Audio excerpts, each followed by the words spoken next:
Baggedmilk, how you doing? Good morning. We'll start with tomorrow night's game.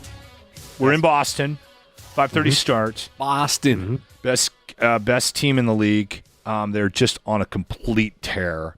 First team to 100 points in how many years? I was reading. Set a record, I think, didn't they?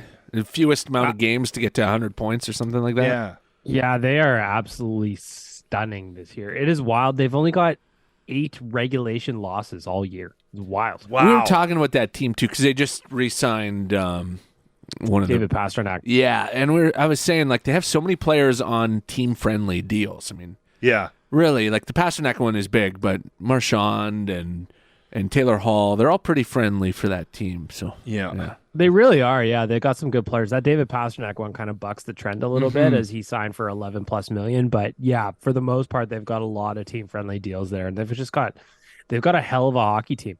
Yeah. And even when Taylor Hall went down a little while ago, they went out and traded for Tyler Bertuzzi. So they find a way to get even better when things go wrong. Because I think Taylor Hall's out on the injured now. He something, and then they just bring in Bertuzzi. That Bertuzzi trade was huge. That was unbelievable. And that's one of those things where it's like Leafs fans are super excited what the Leafs did, and they probably should be given the caliber of players they brought in. But then you look at what Boston does, and you go, "Oh, well, they just matched you with the Orlov move, and then bring in Bertuzzi." And You're still going to lose to Boston. The East is very, very, very tough this year for sure. Plus, the Leafs lost Ryan O'Reilly for 4 weeks now. Did they? Yeah. Surgery on his finger. Okay. Yeah. I have a question about Kane. We don't know what's going on there, right? It's upper body. He could be. He's got broken ribs. Is that what it is? Or Okay. cracked ribs, something like that. But he could be back as early as tomorrow. That's what the early reports were, is that he could play tomorrow against the Bruins or Saturday against the Leafs. So just hope those are okay. I've broken some ribs myself, and it's not fun. So I have no idea how you would play hockey with that injury. We could use him. We absolutely could use him. That's just, he adds a different element to the team. We miss him. Yeah, the Kane thing, because he's been skating. I wanted to make sure we touched on that. We saw an article, Oilers Nation, covering this story about Jack Campbell being the biggest disappointment in the NHL outside of that bobblehead for the Kraken. Yep. Things aren't going so well, you know.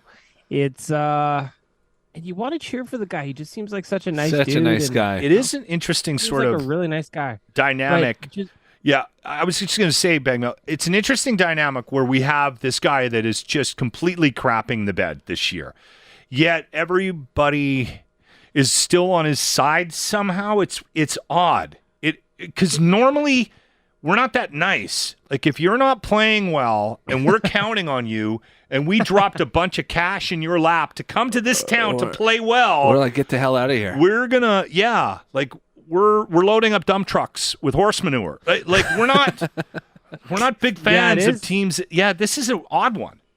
Well, it is interesting now that you bring it up. Like, we have been generally very. I mean, to be fair, there is a small but loud segment of Oilers fans that are they're over it already. But for the most part, yeah, I agree with you. And it's interesting because we were talking about this on my podcast, Oilers Nation Radio, yesterday. You look at the numbers and they're atrocious. But meanwhile, we were way harder on Mikko Koskinen, who had better numbers the entire time.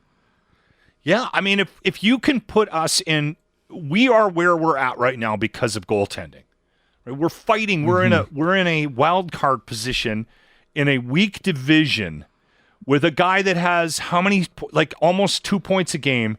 Like we are where we are because of that signing. Yeah. Well, and you look at some of the games that they've lost over that run, right? Like the last 5 starts Campbell has had, not one of them has gotten close to a 900 save percentage. And in the NHL, sub 900 is just, you can't have it. And unsurprisingly, they've lost all 5 of those games. So that's 10 points right there that just kind of get left on the board, or whatever the math broke out to. I don't know which one of those went to OT or not, but they're still leaving points on the board is my point. And they're fighting right now to get into the division leads. They're in a wild card spot, and given what Connor's doing, what Nuge is doing, what Leon's doing, what Zach Simon's doing, it's very annoying. Yeah, for sure. Should we turn like the tables on them and just start abusing them? Maybe that'll work. I Let's just try think it. that the move here is like he's not going anywhere. Like they're not going to buy him out. Nobody's going to trade for him. So I think the move for the rest of this year is you just got to ride Skinner. The Oilers have 17 games left this year. We'll see how many of those 17 Skinner plays, but I'm guessing it's going to be something like 12 or 13 of those 17 games that Skinner plays, because you can't let Jack Campbell work on his game in the season. The points are too valuable right now, and he just can't stop anything. I wanted to give a shout out to McLovin as well, who's been playing very good hockey. Foegele looks good. On I that third cheer line. for him so much, and I don't know if it's just because of his name, because I love Superbad. Well, Superbad is iconic. It's classic. But the reality is you've got a playing reason to cheer for the guy right now, because he's just on fire. He's playing really, really well. And he's gotten himself off the mat. He's up to 11 goals and 19 points now. And earlier in the season, nothing was going right for him. But he is giving us what we wanted when we traded for him right now. So Depth it's really, scoring, really nice to see.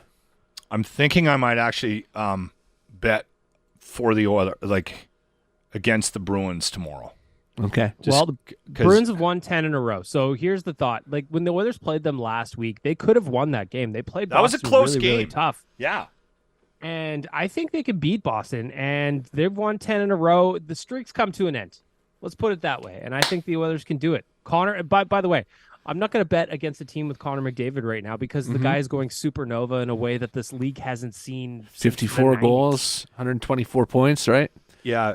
They actually can't even ignore it in Toronto. I saw a whole thing on McDavid today. I was like, wow, that must have really, really been painful for that broadcasting group. They had to talk about, Austin Matthews is a little behind him this year. Yeah, it must have been Austin so Matthews, hard. Austin Matthews is behind Ryan Nugent-Hopkins this year. So, like, he stole the heart last year. The funny thing to me was, real quickly, that last year they made a huge deal in the East about Austin Matthews getting 50 goals in 62 games. Just made the massive deal. He's the best scorer in the history of the world, essentially. And then this year, what does Connor do? He gets 50 goals in 61 games, and they don't say a word. Not a peep. Well, he's got double the points of overall points that Matthews has this year. More than double. Like, it's 124 insane. points already, and we're just on March. We're beginning of March. He's absurd. He's ridiculous. He's the best player in the league by a country mile, and it's not close. Yeah. Oilers Nation party. You guys get the anniversary not this weekend, but next weekend. Are there tickets still available? March 18th. The tickets are flying though, so we're on the back half now. We are on the back 9 of the course in terms of ticket sales. So if you want to get into on this party, get yourself involved in all the raffles, help us raise some money for free play for kids.